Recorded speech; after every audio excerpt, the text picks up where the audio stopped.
ओम नमो भगवते वासुदेवाय नमः। ओम नमो भगवते वासुदेवाय नमः। ओम नमो भगवते वासुदेवाय नमः। श्री कृष्ण गोविंद हरे मुरारे नाथ नारायण वासुदेव। श्री कृष्ण गोविंद हरे मुरारे हे नाथ नारायण वासुदेव। आज हम लोग श्रीमद् भागवत महापुराण का एपिसोड 31 और भाग 31 को सुनेंगे। ये भाग मेरे अपने हिसाब से है। जय हिंद, जय भारत में आप सबों का स्वागत है। मैं राम नरेश झा आप लोगों से निवेदन करते हैं चैनल को सब्सक्राइब करें, लाइक करें, शेयर करें। साथ साथ सत्य सनातन की जय हो, सत्य सनातन की जय हो, सत्य सनातन की जय हो। सत्य सनातन के साथ स्वयं भी रहे, अपने परिवार, अपने समाज, अपने राष्ट्र के साथ साथ अपने बच्चों को भी इसके साथ जोड़ के रखें। अक्सर हम लोग ये चर्चा जरूर करते हैं कि हमारे बच्चे सही रास्ते पे नहीं जा रहे हैं। उसका कहीं न कहीं अपने शास्त्रों से, अपने धर्म से, अपने सत्य सनातन से बच्चों को दूर करते जा रहे हैं। हम लोग एक तरह से पैसा कमाने वाले मशीन बनते जा रहे हैं। उस मशीन से हम लोग अपने आप को अलग होते जा रहे हैं। मनुष्य का मनुष्यता खत्म होते जा रहा है। फिर आपकी जीवन जो है दुखमय होते जा रहा है। फिर भी हम लोग सुख की तलाश में भौंकते रहते हैं, दौड़ते रहते हैं, दौड़ते रहते हैं। कोई ज़रूरी नहीं है कि हमारे पास 25 ठो गाड़ी होगा तभी हम सुखी मिलेंगे। हम एक गाड़ी से भी सुखी रह सकते हैं। आत्म शांति से बड़ा और कोई शांति नहीं है।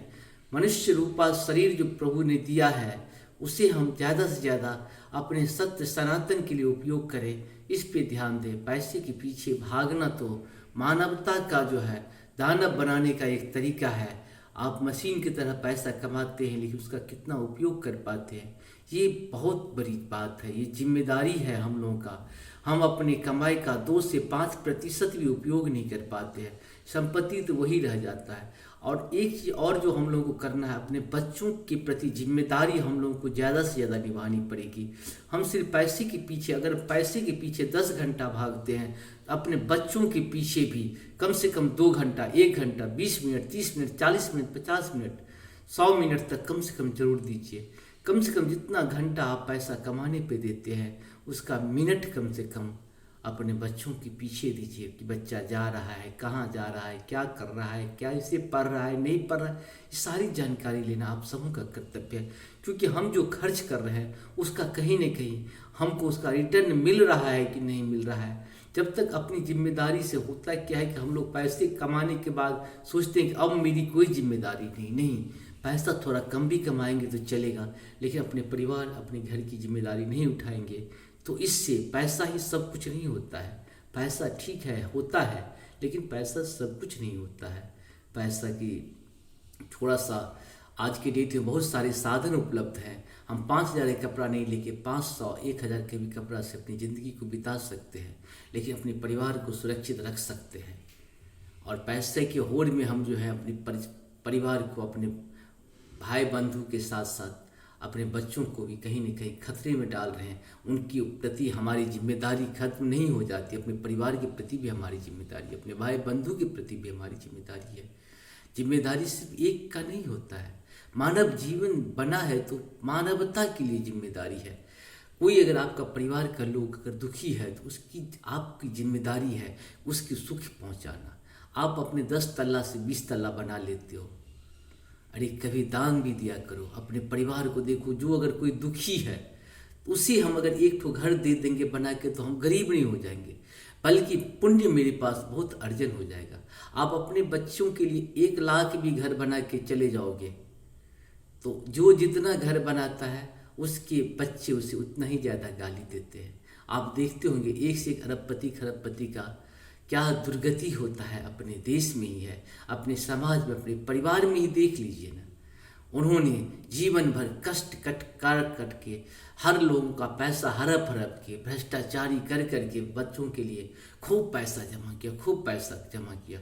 जब उसके मरने का समय हुआ तो वो जो है तरफ के मरा है। इतनी कष्ट भोगा है उन्होंने और उनको कोई नहीं मदद किया है। उसके बच्चे उसकी संपत्ति का तो भरपूर उपयोग किए हैं। दुरुपयोग भी किया है संपत्ति का बहुत, लेकिन उनके लिए कुछ नहीं किया। इसीलिए कोशिश करिए अपना, कम से कम अगर आपके पास बहुत तरह का अनैतिक कमाई होता है तो आप उस अनैतिक कमाई का मैक्सिमम भाग को दान करिए। अगर आप ही के, हम कहते हैं बाहर आप दान मत करिए, आपके परिवार में ही बहुत लोग ऐसे होंगे जो बहुत गरीब होंगे, उनको किसी के पास घर नहीं होगा तो उसको घर खरीद के दे दीजिए या घर बना दीजिए। किसी के पास गाड़ी नहीं है तो उसे गाड़ी दे दीजिए और कहिए कि भाई हमने दिया है तो भगवान तुम्हें दिया है। अगर अपने कहिएगा तब तो घमंड हो जाएगा, तो फिर देने का मतलब ही खत्म हो जाएगा। किसी को अगर आपको लगता है कि मेरे पास तो बहुत है, हम अगर किसी को 10 लाख 20 लाख का घर बना के दें मुझे कोई फ़र्क नहीं पड़ने जा रहा है। अपने बच्चे को लिए 25 करोड़ का घर या 10 करोड़ का घर बनाइए, और उतना ही गाली का आप न कहीं अरेंज कर रहे हैं। लेकिन एक घर अगर किसी दूसरे को बना दिए, परिवार में भी अगर बना दिए, तो आपका नाम अमर हो जाएगा। लोग जो है ना आपकी कृति और आपकी ख्याति को बहुत गाएगा। आप कभी कोशिश करके देखिए, दान देने से क्या लाभ होता है। आप तो इस लोक को तो शुद्ध करते ही हैं, आने वाले कल को परलोक को भी शुद्ध कर लेते हैं। इस तरह से हम लोग शुरू करते हैं आज का दिन में। शौनक जी ने पूछा, महाभाग्यवान सूत जी, दिग्विजय के समय महाराज परीक्षित ने कलयुग को दंड देकर ही क्यों छोड़ दिया? मार क्यों नहीं डाला? क्योंकि राजा का वेश धारण करने पर भी था तो वह अधम शूद्र ही, जिसने गाय को लात से मारा था। यह एक प्रसंग भगवान श्री कृष्ण की लीला से अथवा उनके चरण कमलों के मकरंद रस का पान करने वाले रसिक महानुभावों से संबंध रखता हो तो अवश्य कहिए। दूसरी, व्यर्थ की बातों से क्या लाभ? उनमें तो आयु व्यर्थ नष्ट होती है। प्यारे सूत जी, जो लोग चाहते तो हैं मोक्ष, परंतु अल्पायु होने के कारण मृत्यु से ग्रस्त हो रहे हैं, उनके कल्याण के लिए भगवान यम का आवाहन करके उन्हें यहाँ शांति कर्म में नियुक्त कर दिया गया है। जब तक यमराज यहाँ इस कर्म में नियुक्त हैं तब तक किसी की मृत्यु नहीं होगी।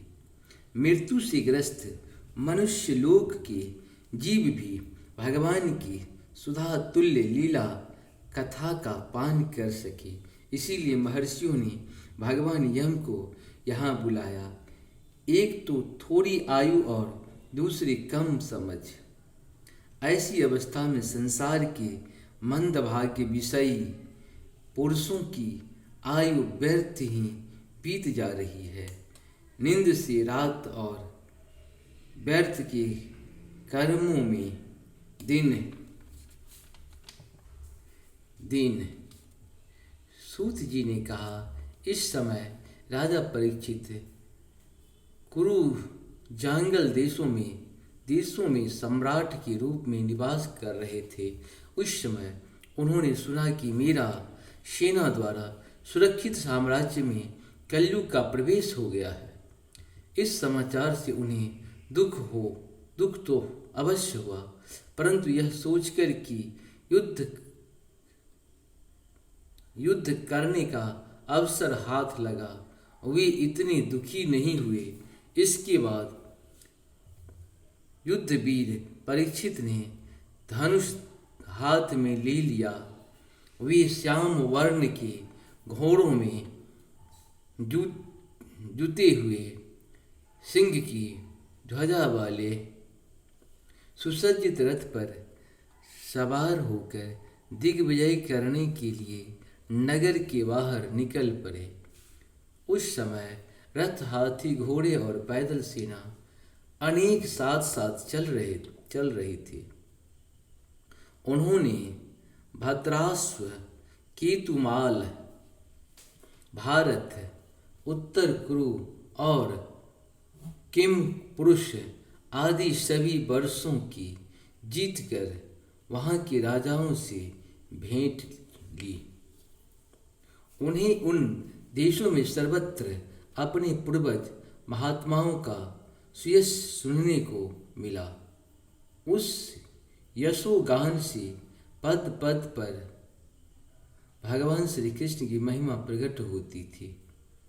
इसके साथ ही उन्हें यह भी सुनने को मिलता था कि भगवान श्री कृष्ण ने अश्वत्थामा के ब्रह्मास्त्र को ज्वाला से किस प्रकार उनकी रक्षा की थी, यदुवंशी और पांडवों में परस्पर कितना प्रेम था तथा पांडवों की भगवान श्री कृष्ण में कितनी भक्ति थी।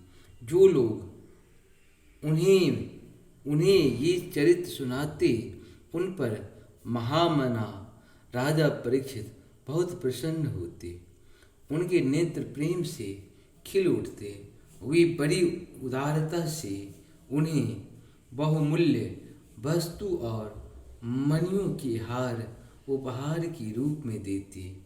वे सुनते ही भगवान श्री कृष्ण ने प्रेम परवश होकर पांडवों के सारथी का काम किया, उनके सभासद बने, यहाँ तक कि उनके मन के अनुसार काम करके उनकी सेवा भी की। उनके सखा तो थे ही, दूत भी बने। वे रात को शस्त्र ग्रहण करके विरासन से बैठ जाते और शिविर का पहरा देते, उनके पीछे पीछे चलते, स्तुति करते तथा प्रणाम करते। इतना ही नहीं, अपने प्रेमी पांडवों के चरणों में उन्होंने सारे जगत को झुका दिया। तब परीक्षित की भक्ति भगवान श्री कृष्ण के चरण कमलों में और भी बढ़ जाती। इस प्रकार वे दिन दिन पांडवों आचरण का अनुसरण करते हुए दिग्विजय कर रहे थे। उन्हीं दिनों उनके शिविर से थोड़ा ही दूर पर एक आश्चर्यजनक घटना घटी। वह मैं आपको सुनाता हूँ। धर्म बैल का रूप धारण करके एक पैर से घूम रहा था। एक स्थान पर उसे गाय के रूप में पृथ्वी मिले पुत्र की मृत्यु से दुखिनी माता के समान उसके नेत्रों से अश्रुओं के झरने झर रहे थे। उसका शरीर श्रीहीन हो गया था। धर्म पृथ्वी से पूछने लगा।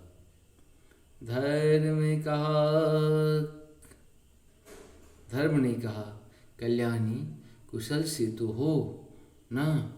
तुम्हारा मुख कुछ मलिन हो रहा है, तुम श्रीहीन हो रही हो। मालूम होता है कि तुम्हारा हृदय में कुछ न कुछ दुख अवश्य है। क्या तुम्हारा कोई संबंधी दूर देश में चला गया है जिसके लिए तुम इतनी चिंता कर रही हो? कहीं तुम मेरी तो चिंता नहीं कर रही हो कि अब इसके 3 पैर टूट गए हैं, एक ही पैर रह गया है। संभव है तुम अपने लिए शोक कर रही हो कि अब शूद्र तुम्हारे ऊपर शासन करेंगे। तुम्हें इन देवताओं के लिए भी खेद हो सकता है जिन्हें अब यज्ञों की आहुति नहीं दी जाती, अथवा उस प्रजा के लिए भी जो वर्षा न होने के कारण अकाल और दुर्भिक्ष से पीड़ित हो रही है। देवी, क्या तुम राक्षस शरीर के मनुष्यों के द्वारा सताई गई आवर्चित स्त्रियों एवं आर्त बालकों के लिए शोक कर रही हो? संभव है विद्या अब कुकर्मी ब्राह्मणों के चंगुल में पड़ गया है और ब्राह्मण विप्रद्रोही राजाओं की सेवा करने लगे हैं। और इसी का तुम्हें दुख है। आज के नाम मात्र राजा तो 16 आने कलयुग हो गए हैं। उन्होंने बड़े बड़े देशों को भी उजाड़ डाला है। क्या तुम उन राजाओं या देश के लिए शोक कर रहे हो? राजा की जनता खान पान, वस्त्र, स्नान और स्त्री सहवास आदि में शास्त्रीय नियमों का पालन न करके स्वेच्छाचार कर रही है। क्या इसके लिए तुम दुखी हो? माँ पृथ्वी अब समझ आया पृथ्वी अब समझ आया हो न हो तुम्हें भगवान श्री कृष्ण की याद आ रही होगी, क्योंकि उन्होंने तुम्हारा भार उतारने के लिए ही अवतार लिया था और ऐसी लीलाएं की थी जो मोक्ष का भी अवलंबन है। अब उनकी लीला स्मरण कर लेने पर उनके परित्याग से तुम दुखी हो रही हो। देवी, तुम जो धन रत्नों की खान हो, तुम अपनी क्लेश का कारण जिससे तुम इतनी कमल, वज्र, अंकुश, ध्वजा आदि चिन्हों से युक्त खान पान और अपनी क्लेश के कारण अपने इतने दुर्बल हो गए हैं। मुझे बतलाओ। मालूम होता है कि बड़े बड़े बलवान भी हरा देने वाले काल ने देवताओं द्वारा वंदनीय तुम्हारे सौभाग्य को छीन लिया है। पृथ्वी ने कहा, तुम मुझसे जो कुछ पूछ रहे हो वह सब स्वयं जानते हो। जिन भगवान के सहारे तुम सारे संसार को सुख पहुँचाने वाले अपने चारों चरणों से युक्त थे, इसमें से सत्य, पवित्रता, दया, क्षमा, त्याग, संतोष, सरलता, शम, दम, तप, समता, तितिक्षा, अपरति, शास्त्र विचार, ज्ञान, वैराग्य, ऐश्वर्य, वीरता, तेज, बल, स्मृति, स्वतंत्रता, कौशल, कांति, धैर्य, कोमलता, निर्भीकता, विनयशील, साहस, उत्साह, बल, सौभाग्य, गंभीरता, स्थिरता, आस्तिकता, कीर्ति, गौरव और निरहंकारता, ये 39 अप्राकृतिक गुण तथा महत्वाकांक्षी पुरुषों के द्वारा वांछनीय शरणागत भक्त वत्सलता आदि और भी बहुत से महान गुण उनकी सेवा करके लिए नित्य निरंतर निवास करते हैं। एक क्षण के लिए भी उनमें से अलग नहीं होते।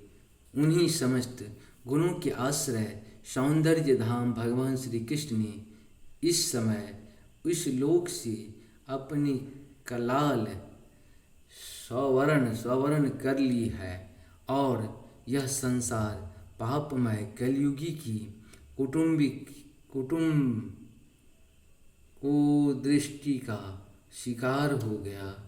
यही कारण मुझे बड़ा शोक हो रहा है। अपने लिए देवताओं में श्रेष्ठ तुम्हारे लिए देवता, पितर, ऋतु, साधु और शोकग्रस्त हो रही हैं, जिनका कृपा कटाक्ष प्राप्त करने के लिए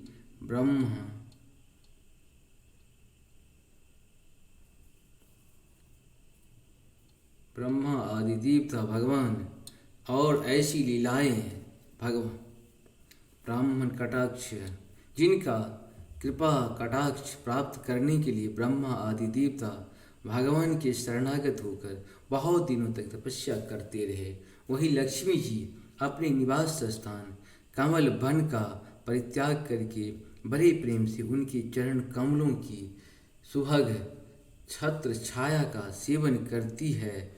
उन्हीं भगवान के कमल वज्र अंकुश ध्वजा और चिन्हों से युक्त श्री चरणों से विभूषित होने के कारण मुझे महान वैभव प्राप्त हुआ था